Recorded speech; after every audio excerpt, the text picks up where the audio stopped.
Hi friends, இன்றைக்கி ஒரு புடா station பார்க்கலாம். இப்போ நான் 5mm பீட்ஸ் எடுத்திருக்கேன். இப்போ அடியிலேருந்து த்ரெட் எடுத்து அந்த 5mm பீட்ஸை லோட் பண்ணி பக்கத்தில் ஒரு செயின் போட்டுக்கோங்க. இப்போ அதை சுற்றி சுகர் பீட்ஸ் லோட் பண்ணி ஸ்டிச் பண்ணிவிட்டு வரேன். 2 பீட்ஸை லோட் பண்ணி ஸ்டிச் பண்ணுங்கள். இப்போ அதுக்கு வெளியில் 4mm பீட்ஸ் லோட் பண்ணுறேன். சிங்கிள் பீட்ஸாக இதை நம்ம ஸ்டிச் பண்ணணும்.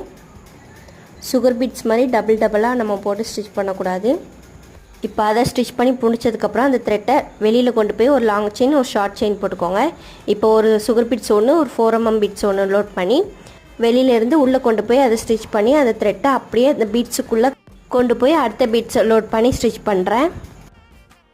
இப்போ நான் ஸ்டிச் பண்ணுற மாதிரி ஒவ்வொரு பீட்ஸுக்கும் சென்டரில் ஒரு 4mm பீட்ஸ் ஒரு சுகர் பீட்ஸ் வர மாதிரி ஸ்டிச் பண்ணிவிட்டு வாங்க. எங்கேயுமே எண்டு நாட் போடாமல் அந்த த்ரெட்டை அப்படியே கண்டினியூ பண்ணிவிட்டு வாங்க.